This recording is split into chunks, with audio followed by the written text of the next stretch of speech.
when you talk about, getting lost in time when you're doing stuff with technology, I find myself, if I'm in the restroom and I have my phone, I'll easily spend 30 minutes just sitting there on my phone.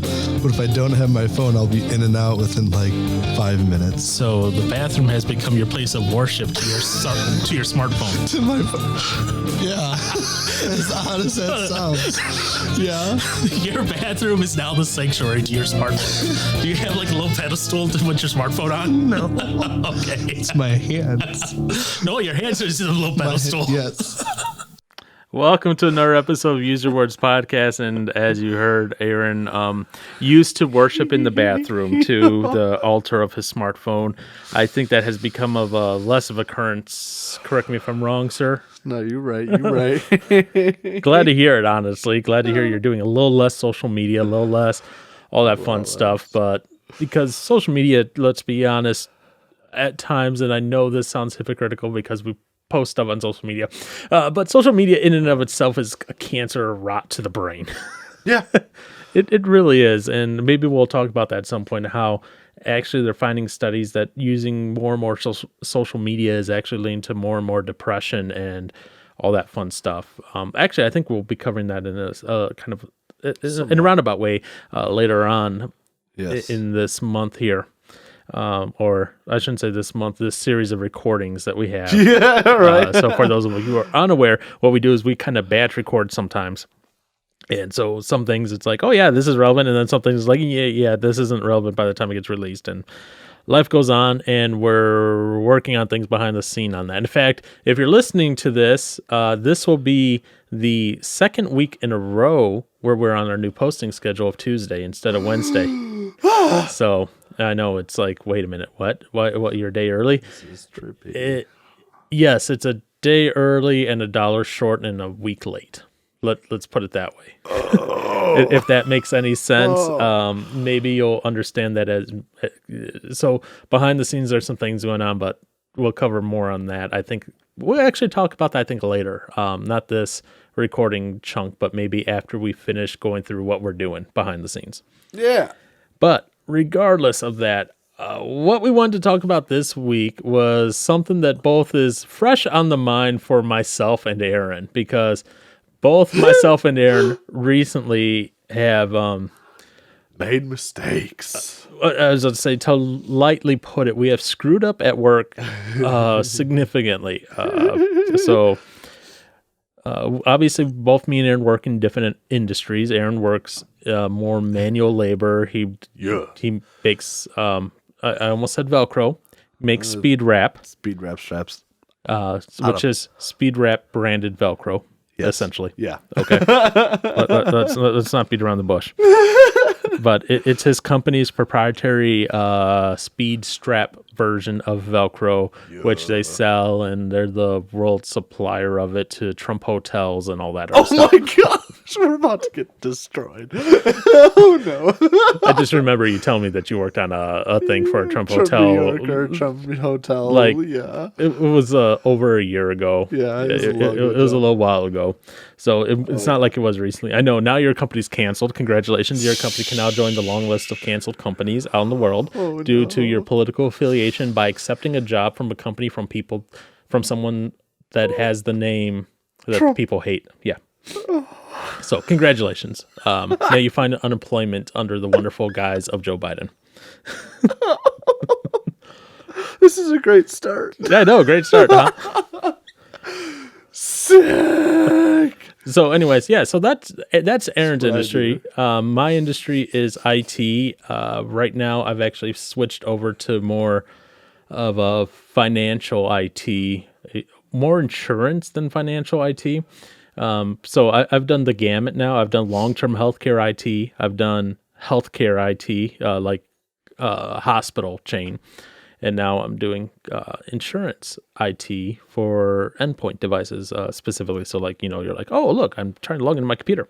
Yeah, that's me. That's what I get. I'm responsible for helping make sure the employees can log into their computer properly and optimizing it and all sorts of fun things. But recently, both me and Aaron have caused issues at our jobs. And what we were like, oh, you know what?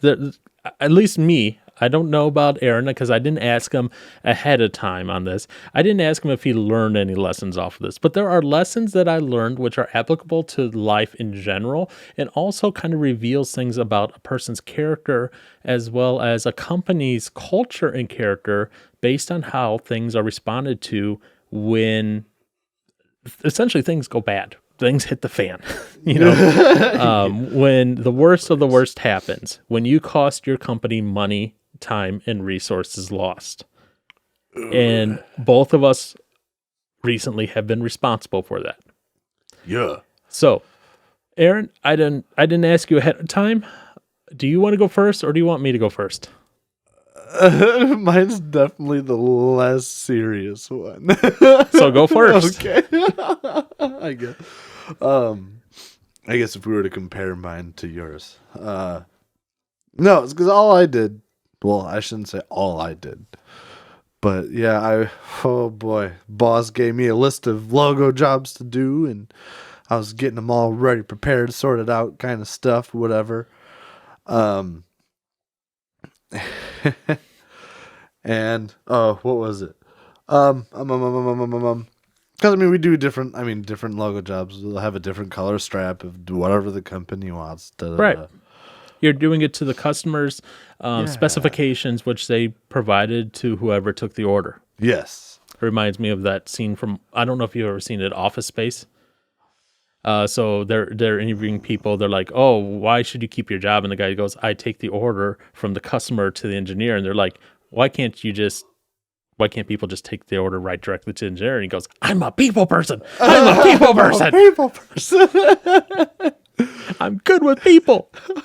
That's why I take the order from the customer to the engineer." It's just another job. Sorry, that's what jumped into my mind as soon as you're like, as soon as this whole thing started. But anyways, I digress. I should be the people person. But, yeah, so I thought I had it all figured out and ready to go, and my silly self should have just done one job at a time instead of trying to organize everything at once and go through it quickly.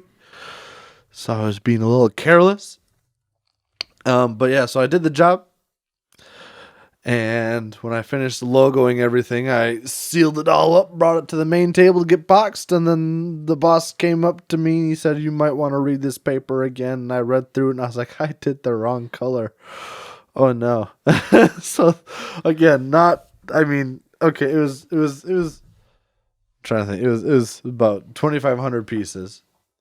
So, doing 10 things at a time. It took about half a day. Mainly because just how the current process is. Mm-hmm. So it took a long time, which generally 1,000 pieces will get done in an hour, generally. But there's been some complications and learning how to do stuff, whatever. Not learning how to do stuff, but it doesn't matter. Right. Anywho, so yeah, it took longer than usual. Then I did the wrong color. And Aaron was big sad and big mad. and I'm assuming that there's no way to be like, "Oh, let me grab this thing over here and like melt off the logo and redo it." Yeah. Oh no. Once that's in there, it's in there. It's done. So, and the great part was we had enough like logos for that job to be done. So then we had to order another round of logos to be made to get to us. So you have to wait on the. Granted, it still got done and out on time, which is good. Mm-hmm. But I don't know what happened to the incorrect, the bad logos. I don't know if they still shipped them out to them or not or what. But yeah. So obviously I still had to redo it, the whole process again, but the right color. And it was, this was the thing, because I feel like at one point, because I did them in blue and they're supposed to be in red. And I feel like at one point, like I like mouthed it out and said it that they needed to be blue. And I don't know if I was talking to like one of the bosses or whatever, or a supervisor, whatever. And like, I didn't get any correction on it. And I was like, so, okay, get this, boom. Done. Mm-hmm. because I noticed, and then also to be more, it was an 8-inch strap. So as I'm redoing it with the correct color, so the supervisor guy, whatever, he asked, he's like, all right, so you're doing it on red, right? And I was like, yeah. And then this is where I shouldn't have done this, but I joked around and said, yeah, 9-inch strap, right? When it was supposed to be 8. And he laughed, whatever. I was like, yeah, I'm sorry, I shouldn't joke like that since I just messed up the order already.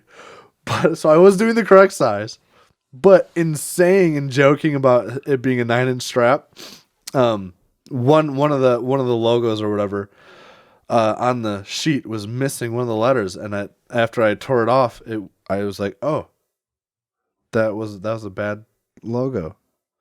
So I had to go get one piece to like do or whatever, and I went to the 9-inch strap instead of the 8-inch.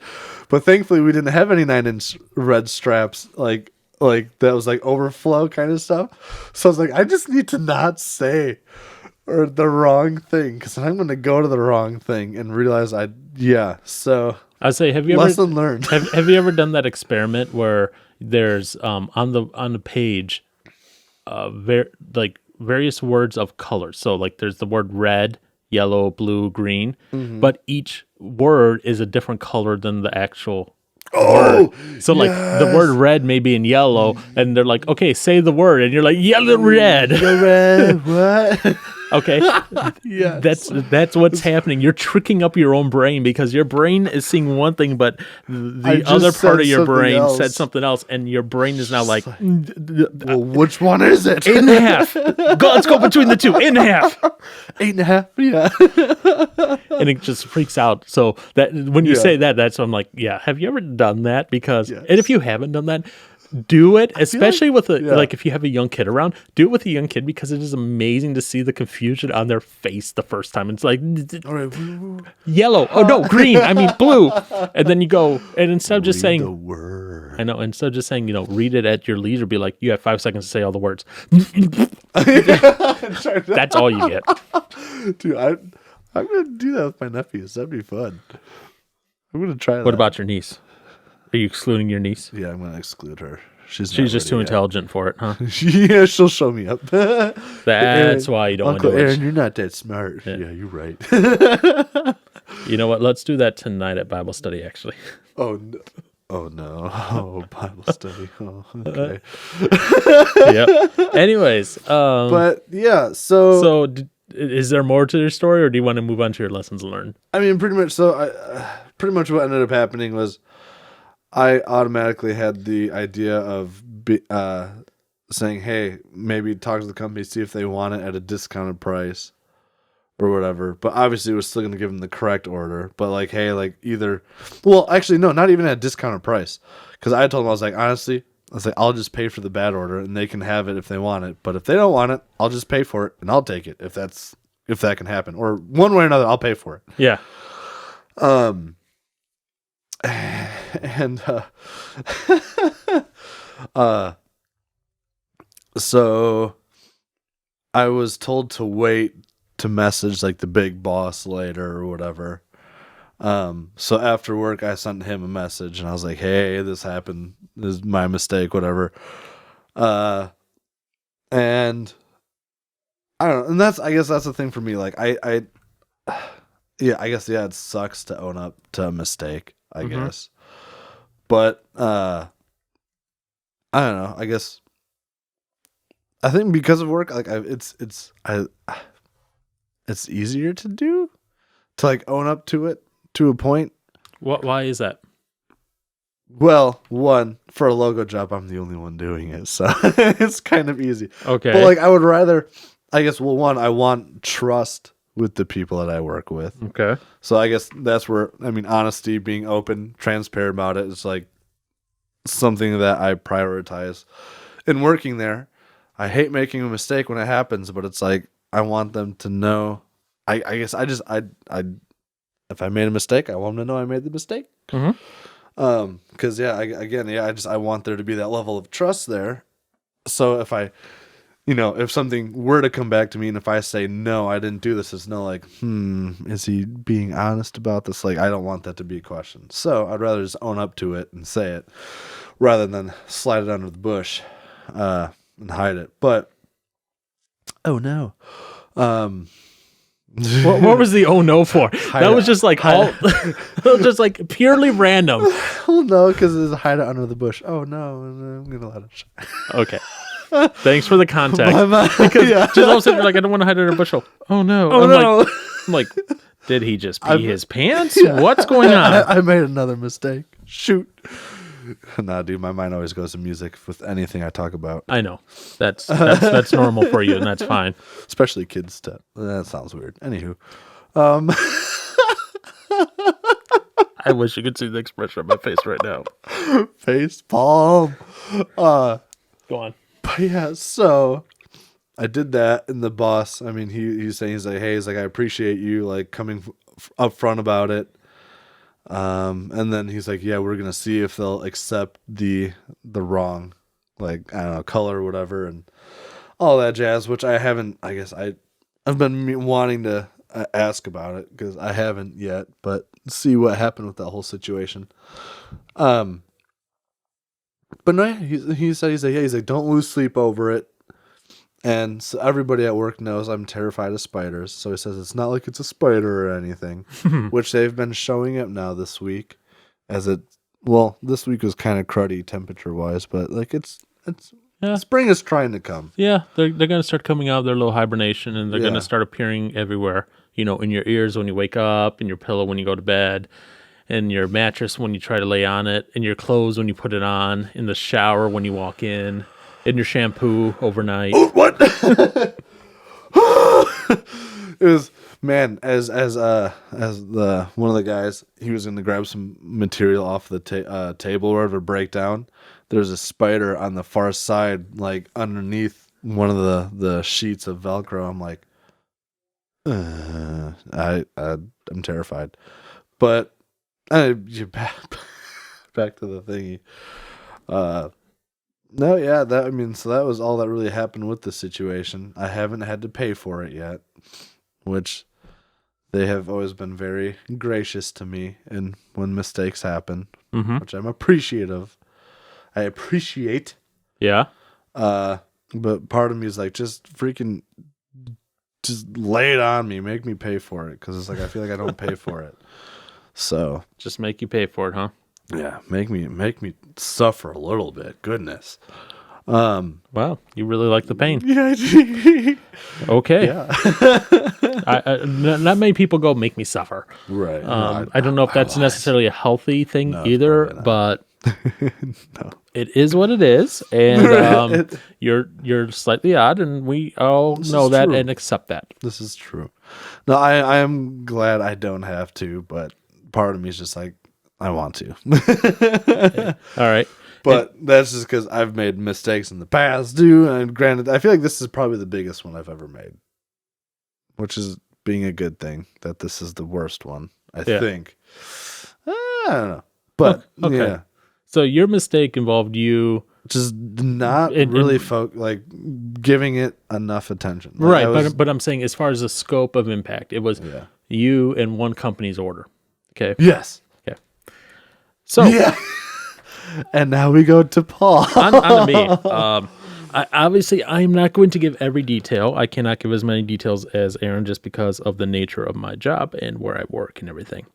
Yes. That being said, I will give enough so that, and I will try to make it easy enough for non-technical people to understand. Essentially, here's my goal. If Aaron understands it, we're in the clear. We're good. So, essentially, that's kind of my barometer here. So, and this would be actually 2 weeks ago, just about 2 weeks ago that this happened. So, what is... Okay, yes. Back up.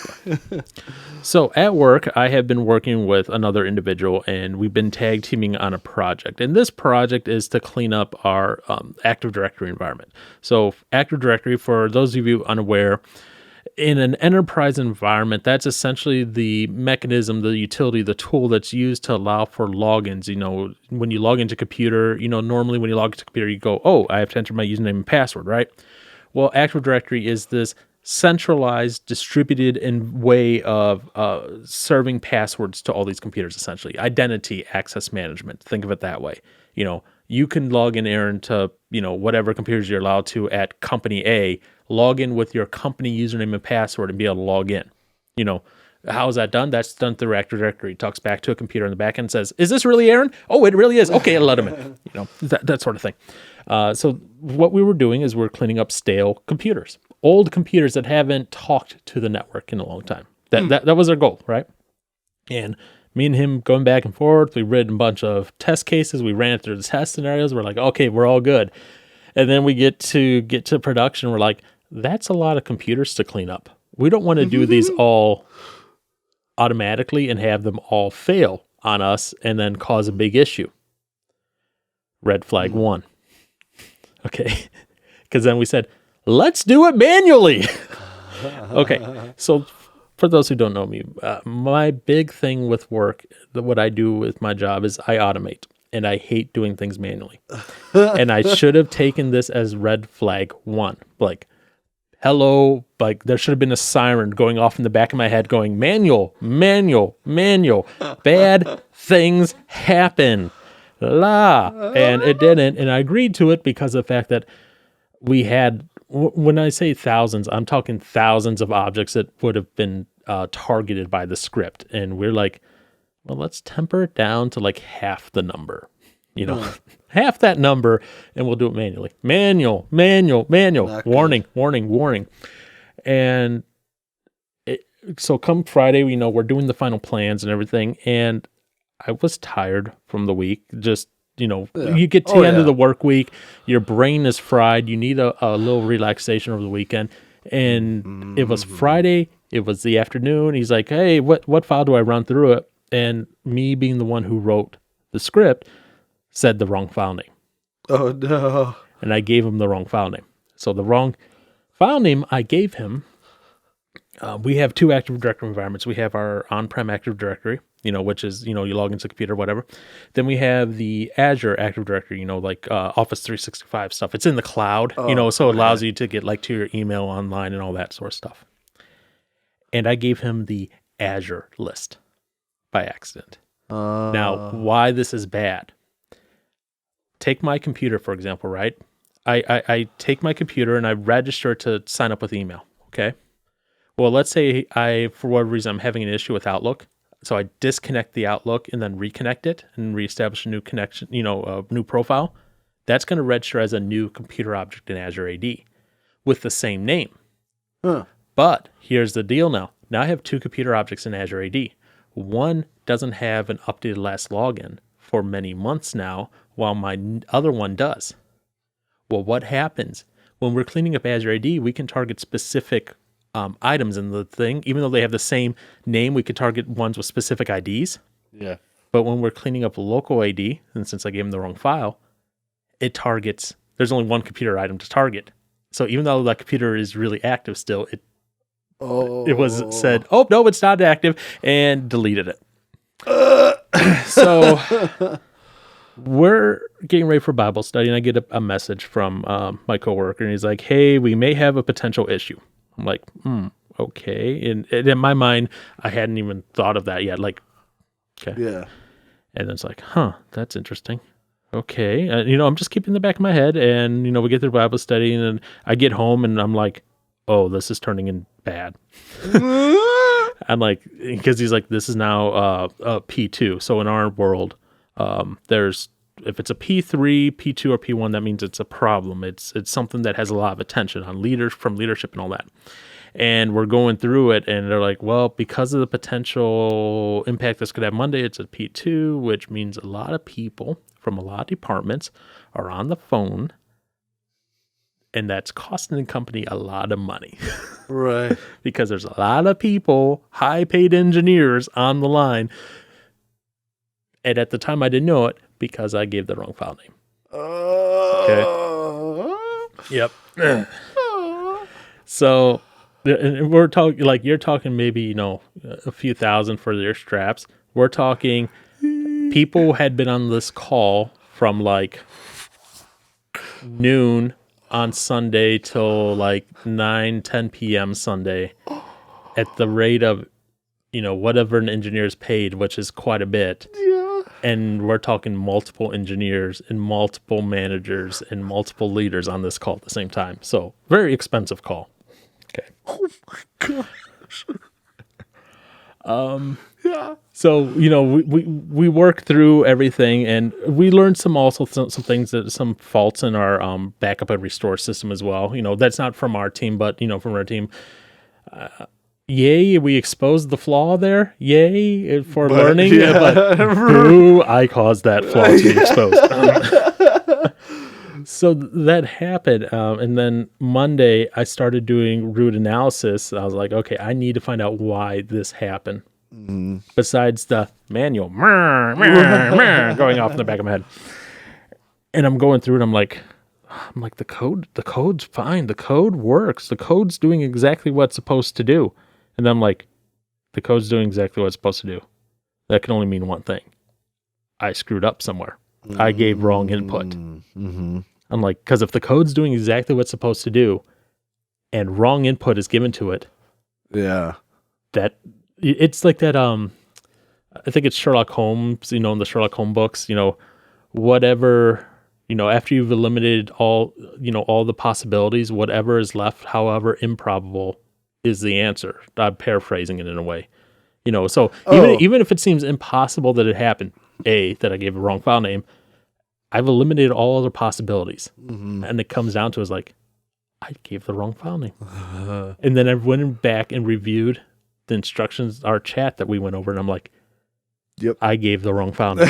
And I was like, and I'm sure you had this feeling too with your straps, that instant like gut reaction, that gut feeling, just like, oh no, yep. I'm fired.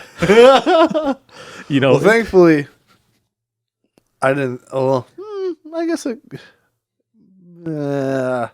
Fired, maybe not, but potentially. Yeah, maybe. All I know as I felt, and I immediately had that gut feeling like, I haven't even been here a year, and I caused a very expensive P2. Because not only do we have that P2, mm-hmm. but we then have to have follow-up root cause analysis meetings with all those same people that were on the P2 call. Oh. So those are very expensive as well. Jeez. So my immediate reaction, just that gut sinking feeling, like just that gut drop. It was just like, I'm fired.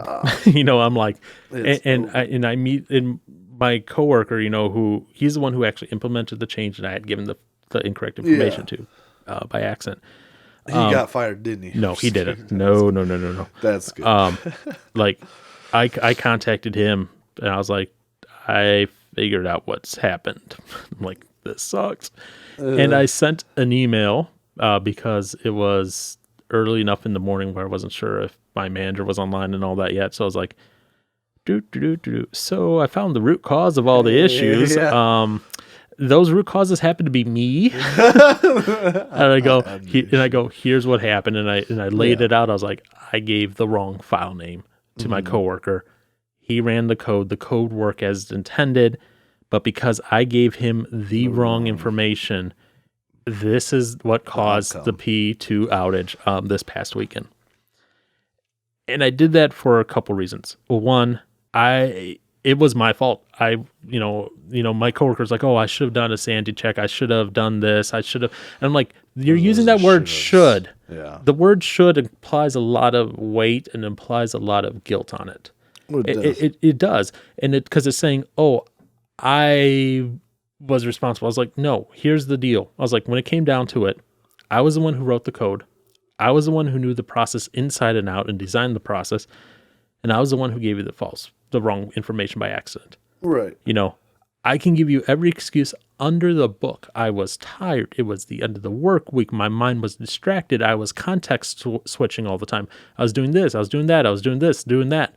I could give you every excuse under the book. But at the end of the day, I didn't take the time to focus myself, stop, and dedicate the appropriate resources and mental energy towards this to make sure I was giving you the right file name. Mm-hmm. Yes, we still failed with the verification process, and now we learned, like, hey, I give you this information, don't just take it at face value, actually go back and go, I need to scrutinize this. So it was like, yes, we still need to learn that, and we learn from that. But in the end, I'm the one who ultimately caused this mess. And I was like, so I was like, I don't want any of this to fall on you, because yes, you were the peer review, I get it, but ultimately, I kind of screwed up. I caused a screw up. And I was like, also, B, if I don't lose my job, which I'm not losing my job, thankfully. I also wanted it to be the fact of my manager, because she's a new manager to me as well.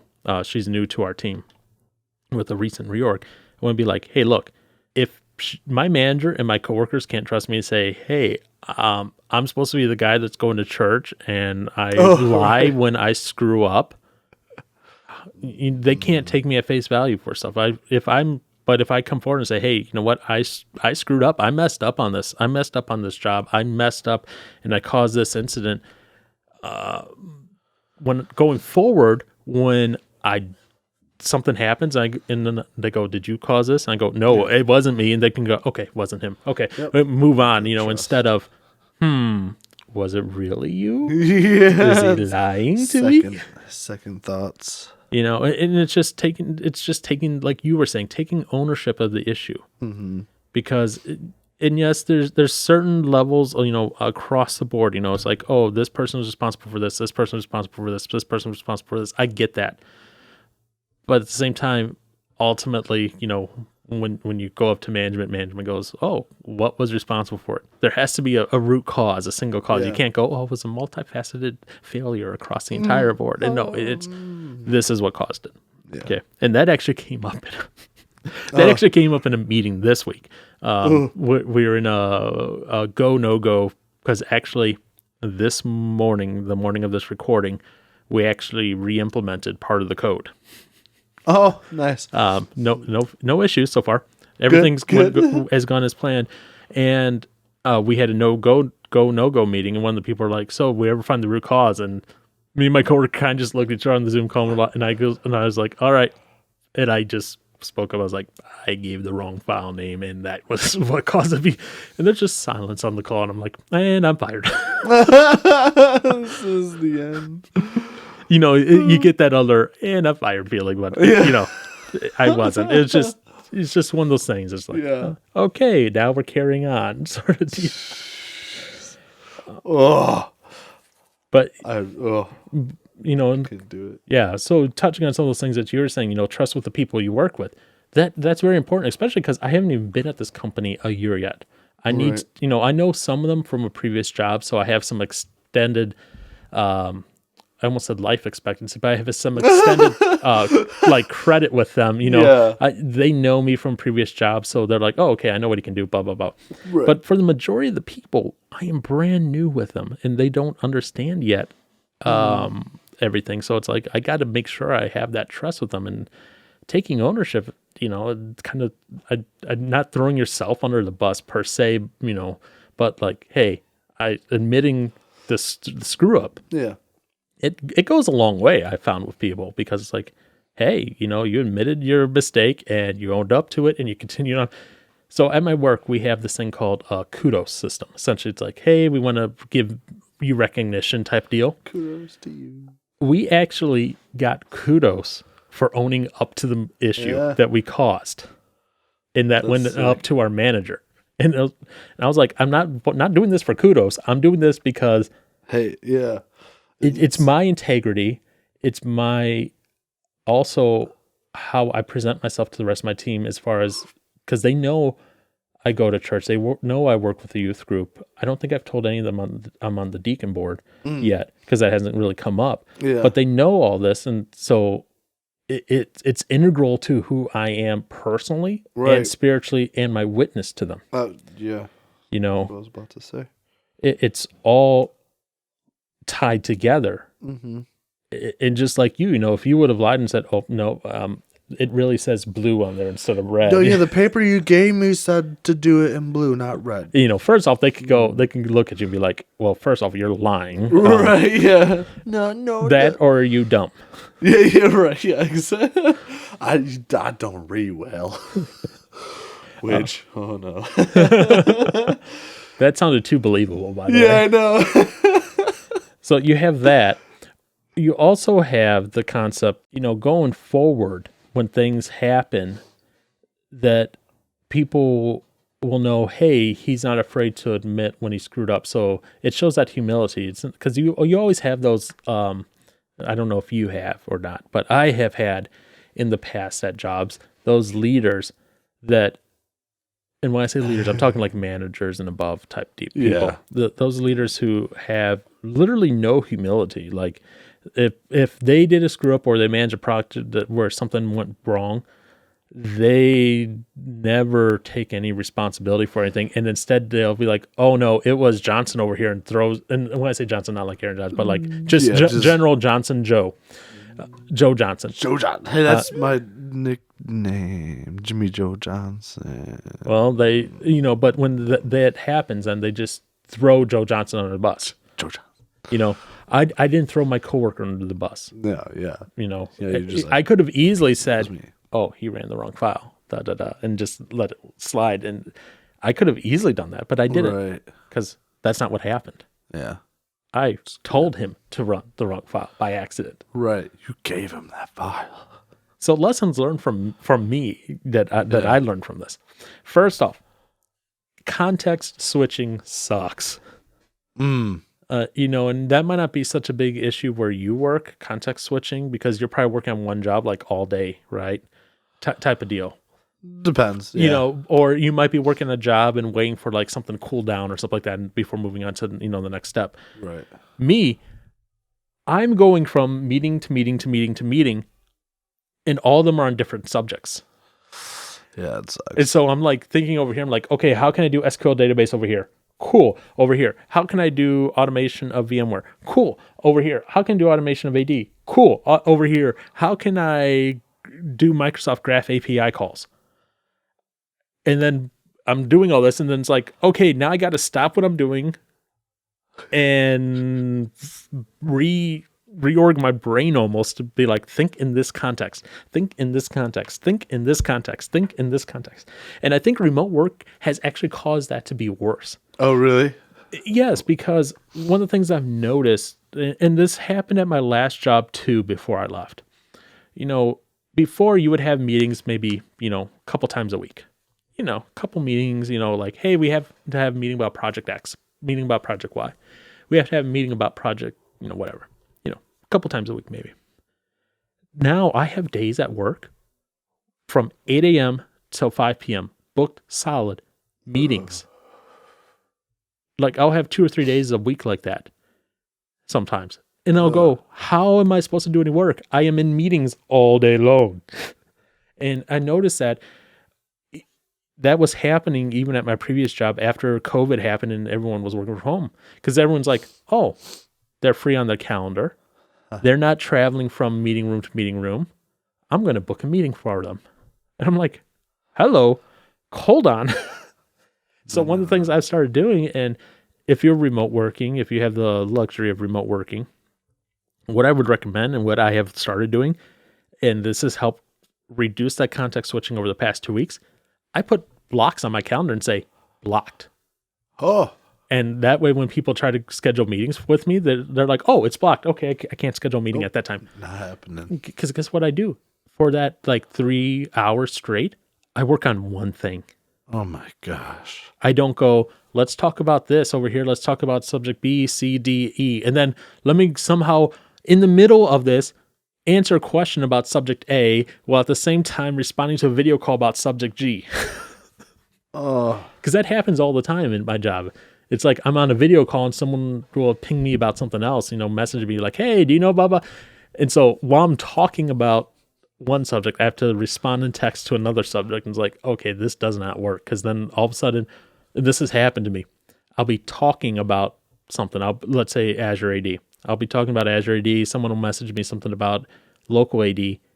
and then I'll start talking about local AD instead of Azure AD. Oh, no. Because my brain is trying to switch and answer the question at the bottom. So I'm like, I got to stop doing that. So the context switching that I'm like, okay, if I'm in a meeting and you send me a message about a completely unrelated topic, you're going to get a response when I'm done with all my meetings, which, depending on the day, may not be till like 4 p.m. Yeah, it'll be a minute.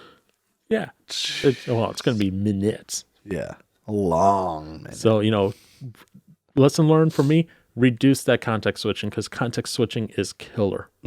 Other things I've learned, and this is, from me, keep taking ownership of issues, but also take ownership of wins, because people like to hear about wins as well as, and it's weird in my brain. It is easier for me to take ownership and talk to management about my screw ups than about my successes. It's like, it's easier for me to go to management and say, hey, I screwed this up. I gave them the wrong file name. It's easier for me to do that than it is for me to go to management and be like, hey, look, I just implemented this thing and saved you like $50,000 a year. You're welcome. Why is it harder? Because my brain just doesn't think that way. My brain goes, oh, you're bragging. Stop it. Don't do it. Thing. Oh my gosh. This doesn't even have to. Oh, I hope I didn't screw that up. Doesn't even have to do with work, but like even when it comes to like doing drums or just music, playing guitar or drums for something, like I've had people come up to me afterwards like, dude, that was like super good. I'm just like, no, because one was just like, I mean, this could be different from a little bit different, but it's like, I don't know, I don't like the, one, I guess, boost an ego kind of thing, but it's like, I don't know. My thing is like, there's just so many other drummers that are far better than me. Well, they just haven't been exposed to those other drummers, so. You're the best I've ever heard. I have to tell them about, well, go look at this guy. But at the same time, you got to realize that just because they're telling you you're good doesn't mean you're not good. Just because they don't know about those other drummers. You're still a good drummer, sir. I'm a decent drummer. Yeah, I'm a decent drummer. No, you're a good drummer. Stop it now. But I mean, I guess, like, so, like, yeah, because it's like, I don't want to be like, make it seem like, oh, yeah, I know I'm good. Or, like, I know I did a great job on this. Like, look at me. I hate that spotlight kind of thing to a point. No, I get it, but at the same time, that's what I said. It is good to like take ownership of when you do something well, though. Don't be afraid to like be like, yeah, I did do that well. Yeah, and don't be like Mr. Braggy, like walking down the hallway, be like, guess you just like, saved the company $50,000. It was me. Yeah, no. No, don't do that. Don't walk up to somebody like who has 2 thumbs and save the company $50,000. Me, I did. No, don't do that. Yeah. But at the same time, don't be afraid. Like, I have one-on-ones with my manager. I'm like, okay, I will now. One of the things I'm trying to do now is like highlight. Okay, these are both my wins, my successes, and the things I've messed up. Obviously not as big as a P2, a Priority 2 incident. Since then, but it's like, okay.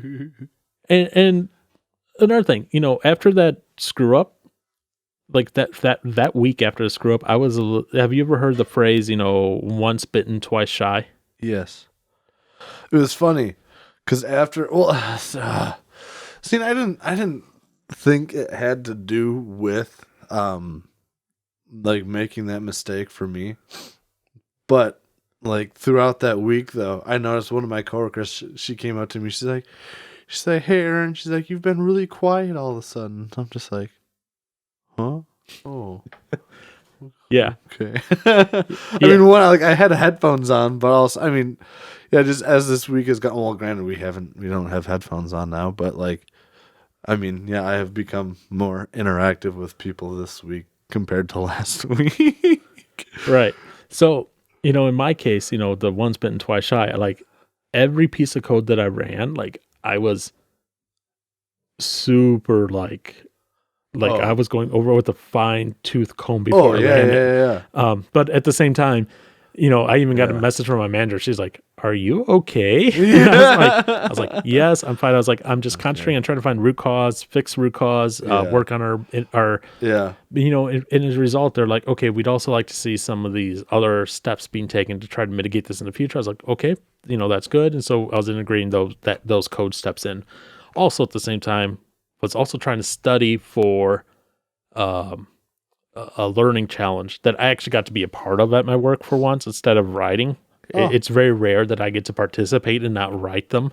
Wow. Yeah. Cool. So I was like, sweet. I get to be in the challenge for once. And nice. Our team won. So there you go. but it was one of those things like, I just got a lot going on. But at the same time, I also was like, if I didn't have to be at a meeting, I was like, man, nope, I'm not going to it. I'm just like heads down. I was still trying to get over the internal embarrassment of the thing. And the thing that I've also learned is, I may be internally embarrassed about it and just annoyed at myself about it.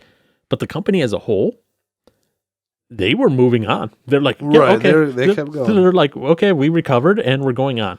Yeah. But it took me a little bit of time, I guess you could say, to get my mojo back, just kind of be like, all right. Here we go. I can be normal again. Yeah. Like, all right, I got this. But one of the things I wanted to say also is in both of these cases, thankfully in both of these cases, both, my screw-up and your screw-up. Yeah. It was a healthy company response. Yes. It wasn't a punitive response. It was, hey, mistakes happen. Now we move forward. In my case, obviously, I'm internalizing it worse than it actually, was company-wise thinking of it. Leadership still wanted answers and everything. But in our review meeting, they're like, okay, so we have these tickets here. And we're like, okay. And they're like, these are lessons learned tickets. And we're like, lessons learned tickets. Huh. And they're like, we understand things happen. We just want to capture and learn as much as we can from what happened and get these filled out. And it's like, oh, okay. Instead of pulling you in front of the firing squad and pulling you in front of leadership and saying, you're done, you're fired, go away. It's, hey, look, lesson, it happened. Yeah. How do we go forward? How do we go forward? My manager even called a meeting early on the week between me and my coworker, and she's like, look, and my manager likes to swear, but I'm not going to swear here. But she's like, I bleep, bleep, bleep a lot of stuff before. So she's like, she's like, this isn't, she's like, I have done this before. I've done this many times. So this isn't anything new. She's like, it happens. We're going to deal with it and move on. And we're like, okay. And that was that first indication to me that my job was safe, but still it was a more healthy response of, hey, you're a talent here, you're an asset. We're going to correct the issue. Now, obviously, if I did this every week, that's a whole different thing. And then, that's grounds for firing. I'd assume. As they say in my industry, it's a resume generating event. Okay. But for the most part, it's like, okay, what did you learn? How can we learn as a company how to prevent this in the future, and how can we move forward? That's a healthy response to that happening. In a way, that's also a healthy response to what we do as people, as humanity, as Christians, when we screw up as well. How did this happen? What do we do to move forward? We don't, Aaron does something or I do something, right? That's wrong. And we're not talking like murder wrong. We're not talking, okay. We're not talking like, that one shooter recently that went through and shot up all those Asian parlors down in Georgia. We're not talking about that level. We're talking about Aaron, I don't know. Let's call it looking at porn again or something. Still, again, on the relative scale, minor. On the relative scale. Yeah. Okay. You're not actively killing someone. Right. Yeah. Okay. Or, same thing with me, I'm caught looking at porn or whatever. It's how do you respond to a person? We have kind of that thing in the Bible, the model of how you're supposed to do that. First you're supposed to go and confront the person individually, and then a group of people, and then, confront them with like the church leadership and that. But at the same time, you're doing that, but you're not doing it of like condemnation, like, Aaron, you are an evil person. It's disgusting. It's how do you bring them back? How do you live with yourself? How do you bring them back to walk in the light, so to speak? How do you bring them back to that moment of grace? How do you bring them back to fellowship with God and with the rest of the body? Mm-hmm. And doing it with the whole, you are going to stop watching porn, otherwise we're going to jab this knife, and you're like, that doesn't work. Okay? Intimidation and destruction do not work. However, this happened. We still love you. What can we do to help you move forward with this and not do this again? That works a lot better. Oh yeah. Than like they say, use the carrot, not the whip. Oh, I haven't heard that before. So the whip is like the punitive knife. Oh yeah. The carrot is like here. Well, the carrot might also be like, you go 30 days, we'll give you a gift card, but it's also like the like, hey, how do we help you? Sort of deal. Much friendlier greeting. Yeah, very much so. But yeah, those are just some of the thoughts I've had with the wonderfulness of this wonderful last couple weeks. Oh man, all the fun that's been just going on and percolating that. But it all, like I said, it also shows that whole company culture. Right? Where, because you hear those companies where you make a screw up, you mess up something, and you're immediately on the firing block, and you're gone.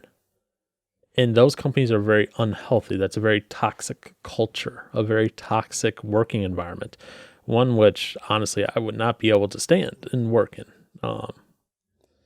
But then on the flip side, you also have companies that, and I can say this from experience because I worked at one of these companies, where you can make mess up after mess up after mess up after mess up after mess up after mess up and never be reprimanded. And then it just leads to general laziness as well as general disregard for following the standards and the rules, which then causes a bad experience all around. So there's that healthy balance in the middle. And it's amazing when we come back to everything, balance seems to be that key. Mm-hmm. Even it says in the Bible, all things in moderation. Right. Balance, moderation, it's now obviously not moderation.